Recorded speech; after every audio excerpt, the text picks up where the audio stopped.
네, 안녕하세요. 스튜디오 프레드의 프레드군입니다.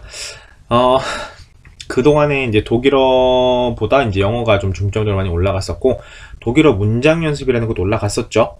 그런데 이제 독일어 문장 연습이 실제로는 B1에서 B2 가까이 되는 수준이라 많이 어려워하시는 분들이 있었어요. 그래서 처음에 독일어 기초 강의 들으셨던 분들이 쫓아가기가 좀 너무 힘들다라고 말씀을 하셔가지고 중간 단계 역할을 하는 그 추가 보충 수업들을 다시 올리기로 했으니까 여러분들이 참고해서 보시면 되겠습니다. 자, 시작하기 전에 언제나 그랬듯이 좋아요, 구독하기 눌러주시고 공유 많이 해주시고, 그리고 페이스북에서도 여러분들이 계속 보실 수가 있어요. 페이스북에서 여러분들이 좋아요와 공유하기를 눌러주시면 감사하겠습니다. 제발 좀 눌러주세요. 자, 오늘 수업은 이거부터 워드샷부터 시작하겠습니다. 자, 아주 간단해요. 얘 같은 경우는 왼쪽에는 단어들이 써 있고 오른쪽에는 그 단어에 대한 설명이 써 있습니다. 그래서 예를 들면 der Kühlschrank 하면 뭐죠? der Kühlschrank, 그는 냉장고거든요. 냉장고. 냉장고는 kühlt das Essen. 냉장고는 음식물들을 차게 만듭니다. 차게 보관합니다. 라는 건데, 여러분들이 하셔야 될 게 뭐냐면 이 밑에 있는 보기를 일단 먼저 단어를 찾아놔야 되겠죠.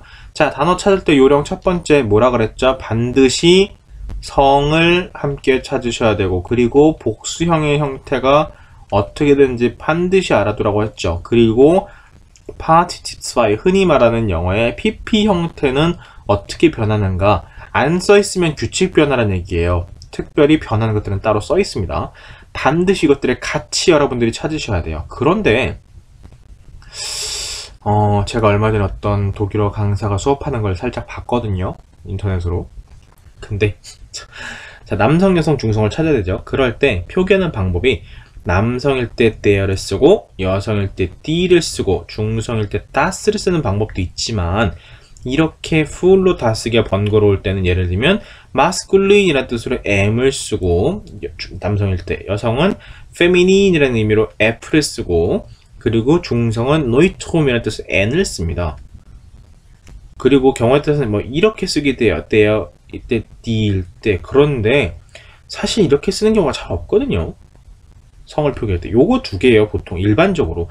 그런데 그나마도 뭐 여기서 R을 떼고 여기서 L을 떼고, 그리고 여기서 요걸 따가지고 요렇게 뭐 쓴다, 뭐 요렇게 해가지고 예를 들면 뭐 das, 뭐 fensterman 이런 식으로. 글쎄요, 이렇게 쓰는 경우가 거의 없는데 참 희한하게 조금 설명을 하더라고요. 뭐 요거 하고, 여러분들은 der, die, das라고 정확하게 관세를 밝혀주시거나 masculine, feminine, neutrum 이라는 의미로 요렇게 써주시는 게 정석이다. 이게 뭐라 그럴까, 표준 표기법이니까 요런 표기법을 따라주시면 되겠습니다. 자, 그리고 밑에 있는 보기의 단어만 찾는 거 끝나는 게 아니에요. 왜냐하면 여기에 보시면 요렇게 동사들이 또 보이죠. 동사들이 쭉 보이죠. 그리고 뒤에 보면 목적어가 보이네요. 자, 그렇다는 얘기는 첫 번째, 여기까지 단어들은 전부 뭐예요? 반드시 동사가 있고 주어 동사가 있겠죠. 그리고 뒤에 뭐가 어떻다? 어떤 목적어를 필요로 하는 동사들이구나 라는 건데, 그나마도 여기서는 전부 뭐냐면 accusative object예요. 전부. 그러니까 이 단어 동사들을 찾을 때 어떻게 하셔야 돼요? 이 동사 각각의 뜻을 찾아놓고 끝 할 게 아니라 이 동사들은 그 뒤에 accusative object가 필요하다라는 사실도 같이 여러분들이 기억을 하셔야 되겠죠. 그쵸? 왜요? 슈더업인데 앞에 den, 슈더업, einen Film이고 여기서도 das Essen이잖아요. 자, das가 붙은 조건은 뭐예요? nominative거나 accusative거나 밖에 없죠. 중성일 때니까. 그런데 앞에 이미 der Kühlschrank라고 노미나티브가 있으니까 뒤에 온 das Essen은 당연히 accusative라는 걸 알 수 있겠죠. 여러분들 혹시 지금 설명이 이해가 안 되시면 제가 앞에 1강부터 15강까지 했던 독일어 기초 수업을 먼저 들으셔야 된다는 얘기입니다. 혹은 다시 기억을 하셔야 돼요. 자, 그래서 얘네들의 동사 뜻도 같이 공부를 하셔야 하고, 그리고 여기에는 이 목적어들의 의미들도 같이 여러분들이 파악을 해주셔야 됩니다. 그래서 워크샷스라는 이름으로 해서 여러분들께, 난 단어장인데 이런 의미인데, 그래서 그걸 같이 공부하시라는 의미로서 저렇게 써놓은 거예요. 여러분들이 단어 하나만 달랑 찾고서 끝 하시면 안 됩니다. 같이 그래서 여기서 공부할 수 있는 것들을 이제 미리 이렇게 써놓은 거예요. 그런데 여기도 요 앞에도 여러분들이 이게 성이 무엇인지 반드시 써주시기 바랍니다. 그렇게 해서 요 빈칸들을 전부 싹 채워주시면 되고, 이 과정에서 혹시나 질문 있으시면 댓글로라든가 어떤 형태로 뭐 블로그에도 좋고, 여러분들 페이스북이면 더 빠를 거예요 아마. 거기다가 글을 주시면 답변을 바로 드리겠습니다. 자, 그 다음에 이게 가장 중요해요. 오늘 할 것 중에. 자, trennbare Verb입니다. trennbare Verb. 자, trennbar라고 되어 있는데, 자, trennbare Verben 이렇게 되어 있죠. 자, Verben 이건 우리가 막 하도 많이 들어봤죠. Verb 동사죠. 그거의 복수는 Verben 했는데, trennbar 뭐지? trennbar 이게 문제네요. 자, 이거는 트레넨이라는 동사에서 유래한 표현입니다. 트레넨. 자, 독일의 동사는 일반적으로 뭘로 끝난다 그랬죠? 어미가 끄트머리가 AN으로 끝난다 그랬죠. 자, 그럼 끄트머리 AN만 지워볼게요. 이렇게 싹 지워볼게요. 그럼 트렌만 남죠. 트렌. 이렇게 지웠을 때 흔히 이걸 뭐라 그러냐면 어근이라는 표현. 어근? 뭐라 그러죠? 그 단어의 뿌리가 어근이 맞을 거예요. 그 의미의 핵심이 되는 부분이다. 그리고 형태상으로 AN을 붙여서 독일어의 동사를 만든다는 이렇게 얘기를 하는데, 자, 여기에다가 바로 바를 붙인 거예요. 바. 자, 독일어의 동사의 그 단어에 따라서는 리시를 붙이는 경우가 있고 바를 붙이는 경우가 있는데, 여기서는 바를 붙입니다. 트렌바라고 하는 거예요. 근데 이 바 혹은 리시는 이는 어떤 의미냐면 영어로 따지면 able의 의미예요. able. 예를 들면 count가 뭐죠? 뜻이? count. 세는 거죠. 숫자를 세든지 뭐 개수는 count. 그래서 여기다 count able 붙여서 countable이라고 하면 뭐예요? 셀 수 있는. on 붙이면 뭐예요? uncountable. 셀 수 없는. 이런 식으로. able이 뭐예요? 뭐뭐 할 수 있는 이잖아요. 그런 것처럼 tren에다가 바를 붙였으니 뭐예요? tren은 동사 자체가 무엇을 떼어내다, 분리하다 그런 의미거든요. 거기에 바를 붙였으니까 떼어낼 수 있는, 분리할 수 있는 그런 의미죠. 떼어낼 수 있는, 분리할 수 있는. 거기다가 요렇게 쓴 거. 얘는 명사죠. 얘는 뭐뭐 할 수 있는 에서 얘는 형용사가 됩니다. 근데 독일은 형용사, 부사의 형태 차이가 없어요. 부사로 쓰일 수도 있다는 얘기 원하면. 근데 이제 얘는 형용사죠. 그래서 뒤에 있는 게 복수형이기 때문에 trennbare 해서 형용사의 어미 변화를 시켜서 trennbare Verben 하면은 분리가 가능한, 뜯어낼 수 있는 동사라는 뜻입니다. 말이 좀 복잡하죠. 자, 그런데 분리하는 게 무슨 말일까요? 뜯어낸다는 게. 분리동사인데 일부러 색칠해놨어요. 예를 들면 여기서 einkaufen-에서 ein이라든가, 원래 kaufen이라는 동사가 있죠. 그런데 ein 이렇게 추가를 덧붙여서 의미를 더한 거예요. rufen이라는 동사가 있는데 거기다 anrufen이라고까지 추가를 했고, machen 동사가 있는데 앞에다 zu를 붙임으로써 혹은 auf를 붙임으로써 의미를 달리하게 만든 거고, stehen 이라는 동사를 알지만 auf를 붙인 거고, schalten에 대해서도 einschalten, ausschalten을 붙인 거고, werfen에다가 weg을 앞에다 붙였고, nehmen 동사에 대해서 zunehmen, abnehmen을 붙였습니다. 이런 식으로 동사 앞에다가 어떤 뭐라 그럴까, 이 마치 전치사처럼 보이는 얘네들을 갖다 붙이, 이걸 분리전철이다라는 용어를 쓰는데 그런 용어는 전혀 중요하지 않아요. 사실 붙임으로써 의미를 다양화시키는 거거든요. 좀 더 세분화시키는 거거든요. 그래서 melden에 대해서 예를 들면 melden이라는 동사에 대해서 여러분들이 나중에 독일 가시면 정말 많이 쓰게 되는 동사 중에 하나인데, melden에 대해서 예를 들면 anmelden이 있고 abmelden이 있고 ummelden이 있고 이게 굉장히 많아요. 흔히 anmelden 그러면 이제 거주에 관해서는 전입신고할 때 anmelden이라고 하거든요. abmelden 같은 경우는 전출신고예요. 그런데 ummelden이 또 있어요. ummelden이 뭐냐면, 자, anmelden은 단순하게 전입을 말하는 거고, abmelden 전출이야. 그냥 나가고 끝인 거예요. 그냥. 근데 ummelden은 뭐냐면 여기서 여기로 내가 이사 갈 때, A라는 도시에서 B라는 도시로 이사 갈 때 여기서 이게 이렇게 뭐라고, 여기선 전출이, 여기는 전입이죠. 이렇게 그 이전 신고하는 걸 갖다가 ummelden이라고 쓰거든요. 그런 식으로 독일어 같은 경우는 그 의미가 굉장히 많이 다변화되어 있어요. 그리고 그걸 갖다가 하나의 동사 형태에서 앞에다가 무엇을 붙이냐를 가지고 결정하게 돼 있어서 사실은 그래서 독일어가 뭐라 그럴까 굉장히 세부적인 것까지 다 표현하라는 그런 언어 중에 하나거든요. 물론 배우는 입장에서는 굉장히 힘들겠지만 일단 Einkaufen 먼저 봅시다. Einkaufen. 자, Einkaufen 있는데 우리가 흔히 카우펜이라는 동사를 알고 있죠. 카우펜이 뭐죠? 무엇을 사는 거죠. 근데 얘 같은 경우는 뭐냐면 뒤에 반드시 오브젝트가 있어야 돼요. 목적어가 반드시 있어야 돼요. 그런데 얘 아인카우펜의 하고 카우펜의 구조적인 차이점이 첫 번째가 뭐냐면 가장 큰 특징이 아인카우펜은 뒤에 어떤 오브젝트를 필요로 하지 않습니다. 이게 없어요. 그래서 문장을 봤는데 카우펜 다음에 그 뒤에 어떤 목적어가 없다. 그러면 이 문장은 틀렸다고 첫 번째로 생각할 수 있어야 돼요.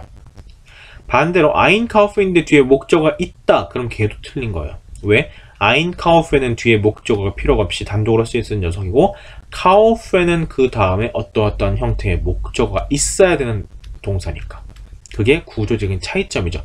자, 의미상으로는 뭐가 다를까? 근데 왜 이게 지우개 작아진 것 같죠? 지우개 사이즈를 좀 늘려야 되겠는데 한 15 정도? 네, 이 정도는 돼야 되죠. 최소한 18 정도 할까요? 네, 여기 딱 좋네요. 자, 예, 그 구조적으로 목적어가 필요하냐 안 하냐 얘기를 했었고 Einkaufen 같은 게 단순하게 쇼핑하다 이제 이런 의미가 들어 있거든요. 그래서 위에 뭐라고 썼냐면 원래 우리가 알고 있는 단어였으면 Ich kaufe 해놓고 im Supermarkt죠. 그리고 문장의 맨 끝에 ein 이렇게 썼습니다. ein 좀 깨끗하게 써드릴게요. 자, ein 이렇게 썼는데 자, 이거 목적어 아닌가요? 라고 물어볼 수 있어요. 이러면 제가 설명한 거를 그동안 제대로 안 들으셨다는 얘기가 되겠죠. 이게 왜 목적어가 아닐까요? 얘는 목적어가 아니에요. 왜요? 전치사 플러스 명사잖아요. 슈퍼마켓가 뭐예요? 슈퍼마켓이죠. 이게 뭐예요? 전치사 in 플러스 them 해서 in them이니까 im 하고 줄였고 im 슈퍼마켓인데 전치사 플러스 명사는 제가 뭐라 그랬어요? 그걸 한 덩어리로 봐야 한다라고 말씀을 드렸죠. 한 덩어리로 봐야 한다. 그리고 동시에 여기에 들어있는 이 명사가 원래 가지고 있었던 그 기능을 더 이상 하지 못한다라고 설명을 했어요. 왜? 전치사 단독으로 쓸 수 있나요? 갑자기 뜬금없이 in 하고 쓸 수 있나요? 아니에요. 얘는 그 뒤에 반드시 어떤 명사와 함께 쓰고 그 명사 앞에 위치한다 해서 앞전자를 써가지고 전치사 앞에 위치한다 할 뜻이 전치가 그런 거예요. 앞전의 위치, 앞에 위치. 어디 앞에 위치해요? 그 기준이 뭐예요? 명사예요. 명사 앞에 위치한다 해서 전치사인데 그러다 보니까 명사 없이 단독으로 혼자는 못 쓰여요. 그러다 보니까 얘를 묶어서 봐야 된다는 거거든요.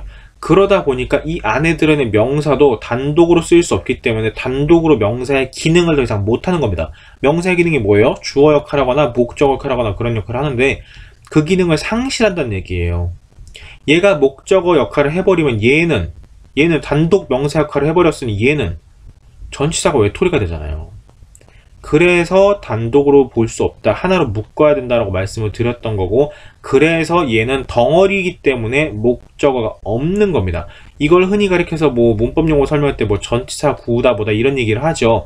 그래서 그걸 묶으라고 하는 거예요. 왜냐하면 단독으로서 그 안에 있던 원래 명사의 기능을 못하기 때문에 목적으로 생각하지 마라. 그래서 Ich kaufe ein 이렇게만 써도 사실은 문장은 성립됐어요. 왜? 목적어 필요 없잖아요. 동사가 뭐니까? 카우펜이 아니고 아인카우펜이니까. 추가적으로 im Supermarkt라고 써준 것 뿐이에요.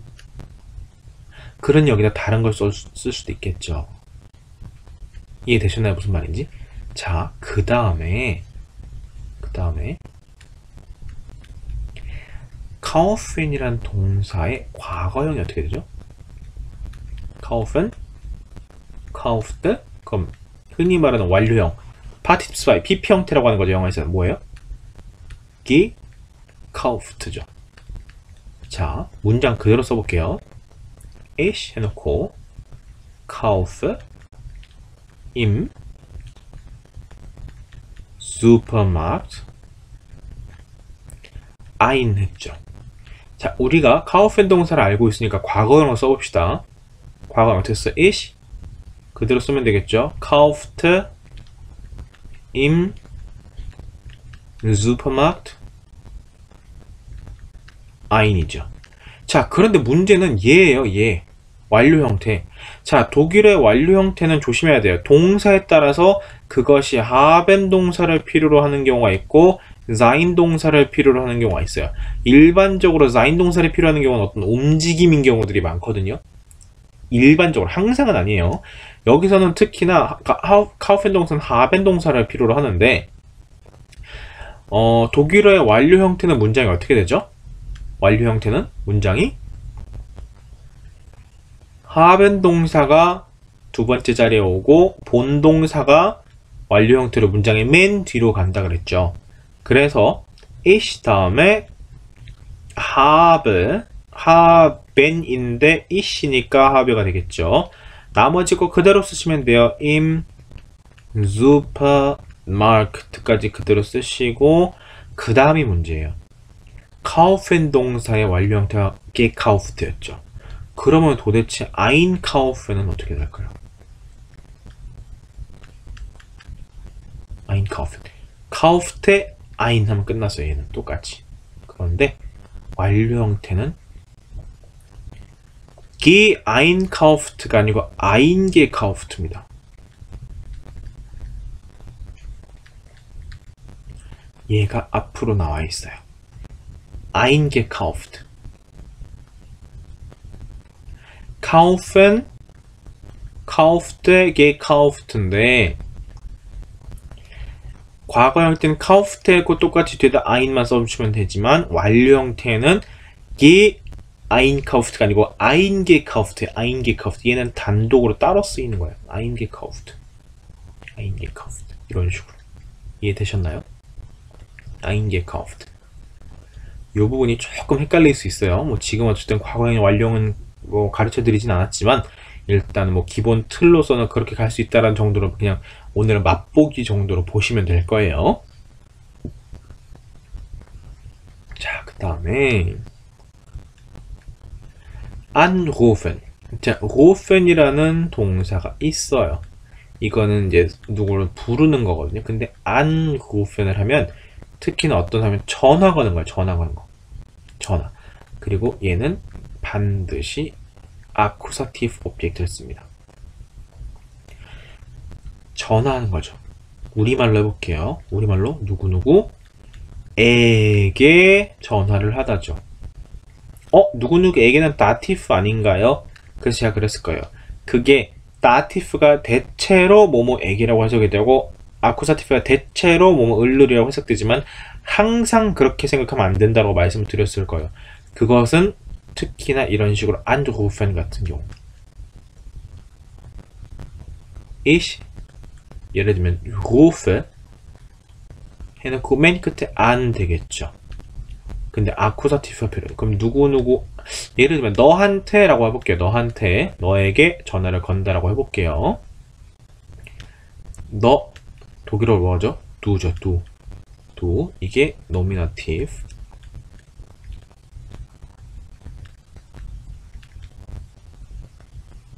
dative 어떻게 쓰죠? du에 대해서 genitive는 잘 안 쓰길 때 패스를 시킬게요. 어떻게 쓰죠? du일 때 너에게 dear였잖아요. 그죠? 기억하시죠? accusative는 dich였잖아요. dich. 너에게 전화 거는 ich rufe dir an 쓰면 이렇게 틀린다고요. 우리말로 그걸 결정하는 게 아니에요. 독일어로 결정하는 거예요. 독일어로. anrufen이라는 동사는 흔히 말하는 사격 지배 동사다 이런 말을 쓰는데 이걸 순서 1, 2, 3, 4격이라고도 한다 그랬죠. 사격 지배 동사. 그게 무슨 말이냐면 항상 사격을 필요로 한다 그 얘기거든요. accusative object가 필요해요. 그래서 ich rufe dich 아니에요. dich 안. 너에게 전화를 건다. dich에 dich. die가 아니고. ich rufe dich an. 나는 너에게 전화를 건다. 그녀, 그럼 어떻게 써요? sie겠죠. 소문자 sie. 그에게 ich rufe ihn. 이거 다 아시죠? 지금. 이런 식으로. 여기에 accusative object가 들어가야 한다라는 거. 그걸 꼭 기억을 하셔야 됩니다. rufen 동사는 그래서 anrufen 같은 경우는 accusative를 필요로 하더라. 자, 그래서 여러분들이 하셔야 될 게 뭐냐면 이 einkaufen, anrufen 여기 있는 이 단어들의 뜻을 직접 찾아보시는 거예요. 예를 들면 맨 밑에 두 개 먼저 볼게요. abnehmen,과 zunehmen 이 있어요. abnehmen, zunehmen. 자, zunehmen은 살이 찌는 거고요. abnehmen 살이 빠지는 거거든요. Ich habe viel zugenommen 하면 뭐냐면 나 살 엄청 많이 쪘어. 이제 이런 얘기가 되는 거고. 그리고 einschalten, ausschalten 이거는 스위치 온과 오프예요. 그래서 Licht죠. Licht 예를 들면 Licht 불을 einschalten, ausschalten 할 수 있는 거고 켜고 끌 수 있는 거. 그럴 때 einschalten, ausschalten 쓰고 자, aufmachen은 무엇을 여는 거예요. zumachen은 닫는 거예요. 그래서 machen Sie bitte die Tür zu. die Tür 문 좀 닫아주세요. machen Sie bitte die Tür zu. 문 좀 닫아주세요. 혹은 aufmachen 쓰면 뭐 할 수 있어요? 뭐 할 수 있어요? 예를 들면 können Sie 뭐뭐 할 수 있으면 können Sie 해놓고 bitte 부탁합니다. 예를 들면 das Fenster가 뭐죠? 창문이죠. 예, 창문을 어떻게 aufmachen 할 수 이렇게 물어볼 수 있죠. Können Sie bitte das Fenster aufmachen 하면 뭐예요? 혹시 실례지만 Fenster aufmachen은 뭐예요? 창문 좀 열어주실 수 있으세요? Können Sie bitte das Fenster aufmachen? 실례지만 죄송하지만 창문 좀 열어주시면 안 될까요? 우리말로 그런 표현이죠. Können Sie bitte das Fenster aufmachen? 이런 식으로 말을 쓸 수 있습니다. 그래서 일단 여러분들이 문장을 만들어 보시면 더 좋지만 혹시나 자신이 없으시면 일단 여기 있는 걸 가지고 단어 뜻을 먼저 쭉 찾아보시고 그리고 사진에 나온 예문들이 있을 거예요. 그 예문들을 여기다 적으시면서 아, 이게 어떻게 쓰이는구나 라는 것들을 직접 확인을 하시면 좋겠네요. 자, 그 다음에 sein oder haben 이건 아주 간단합니다. 자, 이 괄호 안에 sein 동사네 haben 동사네 둘 중에 하나를 넣으란 얘기인데 당연히 그거에 대해서 conjugation 뭐예요? 동사 변화 하셔야 돼요. 반드시. ich Kopfschmerzen 그러니까 이거 단어 Kopfschmerzen 단어 찾아야 되겠죠? Kopfschmerzen 뭐죠? 두통이요, 두통. 머리 아파요. 머리 아파요. ich habe Kopfschmerzen. 홍어에 대해서는 제가 알려드렸죠. Hast du Hunger? Ich bin 20 Jahre alt. 다 했던 것들입니다. 사실은 여러분들 이렇게 여기에 해당되는 그 sein 동사 혹은 그 haben 동사를 찾아가지고 빈칸을 채우시는 건데 반드시 이제 동사 변화 하셔야 되겠죠. 이렇게 딱 여기 나머지 5개가 더 있어요. 요것들을 찾아가지고 여러분들이 넣으시면 됩니다. 반드시 단어 찾으셔야 되죠. 일부러 단어를 좀 많이 찾을 수 있는 그런 구조를 만들었어요. 그래야 여러분들이 직접 찾아가면서 공부를 할 수 있기 때문에 중요한 거는 직접 자기 손으로 공부를 하는 겁니다. 자, 오늘 수업은 여기까지 할 거고요. 여러분들 질문 있으시면 언제든지 댓글로 남겨주시면 답변을 드리도록 하겠습니다. 좋아요, 구독하기 눌러주시고 제발 페이스북 와서 여러분들 공유 좀 많이 해주시고 그래서 좀 널리 알려주셨으면 좋겠습니다. 수고하셨습니다.